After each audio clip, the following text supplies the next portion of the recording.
अगले दिन class start होती है और किम क्लास में बैठा काफ़ी वीकनेस महसूस कर रहा है क्योंकि कल रात को उसको नींद नहीं आई थी। लेकिन उसे हैरानी होती है कि ये सूह्योन अभी भी इतनी एनर्जेटिक कैसे है। इसके मुंह पर तो थकान का कोई नामो निशानी दिखाई नहीं दे रहा है। उसकी आंखों में नींद इतनी चढ़ी हुई है कि उसको सूह्योन का एक भी लेक्चर सुनाई नहीं दे रहा है। और सूह्योन भी कल वाली बात को लेकर परेशान है कि आखिर उस दरवाजे पर खड़ा कौन था। सूह्योन लड़के किम को जम्हाइयाँ लेते हुए देख लेती है और उससे बैठकर आराम से बात करती है कि वो अपनी पढ़ाई पर ध्यान क्यों नहीं लगा रहा है। लड़के को एक पल के लिए तो लगा था कि वो पकड़ा गया, लेकिन वो बच गया था। सूह्योन का कहना है कि वो एक रात के लिए जागने से क्लास में टॉप नहीं कर सकता, इसलिए उसको कंटिन्यूसली अपनी स्टडी पर ध्यान देना होगा। तभी लड़के के दिमाग में एक बढ़िया प्लान आता है और वो अपनी जेब से कुछ चीज़ निकालता है। ये वही सबूत होता है जो सूह्योन ने कल उस कुर्सी के पास छोड़ दिया था। उसको देखते ही सूह्योन गुस्से में आ जाती है और लड़के पर गुस्से में चढ़ जाती है। उसका कहना है कि ये क्या बकवास है, क्या कल वो अनजान आदमी ये लड़का किम ही था जिसने उसको बगीचे में खेलती हुई देख लिया था। लड़के का कहना है कि वो उससे अपना बदला ले रहा है क्योंकि उसने कुछ टाइम पहले सुन लिया था सूह्योन उसकी चुगली कर रही थी कि वो ऐसे स्टूडेंट को बिल्कुल भी पसंद नहीं करती है जिसका नाम और सरनेम बिल्कुल उसी के जैसा है। और जब भी सूह्योन किम को देखती है तो उसका गुस्सा 7वें आसमान पर चढ़ जाता है और इसीलिए ही वो हर वक्त उसको डांटती रहती है। लड़के की बदला लेने वाली बात सुनकर सूह्योन वापस से गुस्सा हो जाती है और उसके ऊपर केस ठोक देने की धमकी देती है। ये सुनकर लड़का घबरा जाता है और खुद को संभालते हुए कहता है कि सूह्योन को ऐसा नहीं करना चाहिए क्योंकि अगर वो ऐसा करेगी तो मजबूरी में उसको भी उसकी पोल खोलनी पड़ेगी और फिर सबके सामने उसकी इज्जत का फालूदा हो जाएगा।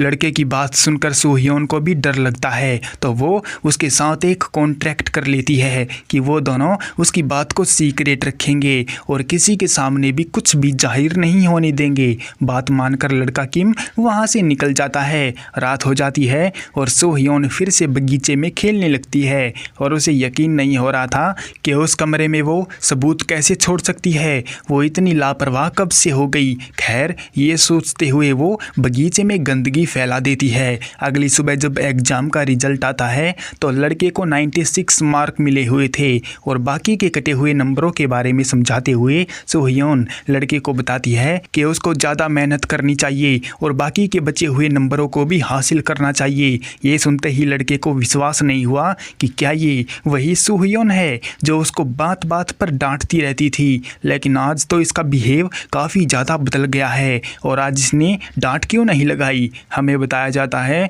कि सूह्योन जब अपना कुछ सामान ढूंढ रही थी तो उसको एक गैजेट मिल गया था तो उसने उस गैजेट को अपने पास रख लिया था और जब पढ़ाई चल रही थी तो वो उस गैजेट का उस वक्त इस्तेमाल कर रही थी। लड़के को एक सवाल समझ नहीं आ रहा था तो वो उस सवाल को जानने के लिए सूह्योन को अपने पास बुलाता है, लेकिन एक और लड़का उससे पहले ही सूह्योन को अपने पास बुला लेता है और जब सूह्योन उसको समझा रही थी तो लड़का देख लेता है कि सूह्योन किसी गैजेट का इस्तेमाल कर रही है जो उस बगीचे में उसकी मदद करता है। ये देखते ही लड़का हैरान हो जाता है क्योंकि ऐसा करना ठीक नहीं है क्योंकि ये पढ़ाई का वक्त है और सूह्योन यहाँ पर खेल खेल रही है जो कि बिल्कुल ही गलत बात है। ये देखकर लड़के का भी मन करता है कि वो बगीचे को एक बार देख ले, लेकिन वो अपने शरारती मन को रोक लेता है। ब्रेक टाइम हो जाता है तो सूह्योन बाथरूम में चली जाती है खाना पकाने के लिए और जब वो आलू भिंडी काट रही थी तो बीच में कोई आकर उसको डिस्टर्ब कर देता है। लेकिन फिलहाल वो बाहर नहीं जा सकती क्योंकि अगर वो अभी बाहर चली गई तो उसकी सब्जी जल जाएगी और उसकी मेहनत पर पानी फिर जाएगा। उसने देखा कि बाहर से लड़के किम की आवाज़ आ रही है और उसने सूह्योन को बाथरूम में जाते हुए देख लिया था और उसे शक हो गया था कि सूह्योन अकेले अकेले बढ़िया सब्जी बनाकर खाएगी और वो रह जाएगा। इसलिए वो बाहर से दरवाज़ा खटखटाता है और बताता है कि सूह्योन को जल्दी से बाहर बाहर आ जाना चाहिए, नहीं तो बाकी के स्टूडेंट को उसकी बनाई सब्जी की महक आ जाएगी और वो भी उसको खाने के लिए आ जाएंगे। ये सुनकर सोहियोन घबरा जाती है और लड़के को भी लंच के लिए इनवाइट कर देती है। फिर वो दोनों मिलकर आलू पालक काटते हैं और फिर मसाले डालकर एक बढ़िया लजीज डिश तैयार करते हैं। फिर क्या था, वो दोनों मिलकर उसको खाने लगते हैं, जिसे खाकर वो दोनों हेवन में चले जाते हैं, क्योंकि खुद के हाथों से बनाया खाना खाने में बहुत मज़ा आता है और उसकी बात ही अलग होती है। खाना खाते हुए सोहियोन की जीभ जल जाती है, क्योंकि खाने में मिर्ची काफ़ी ज़्यादा थी। इसीलिए लड़का खाने में नमक डालने की बात बोलता है, लेकिन सोहियोन को उसका ये आइडिया पसंद नहीं आता और वो उसको ऐसा करने से रोकती है, लेकिन लड़का नहीं मानता और वो उसकी सब्जी में नमक डाल ही देता है। और फिर जब सोहियोन उस सब्जी को खाती है तो उसको बहुत ज़्यादा मज़ा आता है, क्योंकि मिर्ची के ऊपर नमक डालने से उसकी सब्जी का स्वाद और ज़्यादा बढ़ गया था और वो काफ़ी मज़े ले रही थी।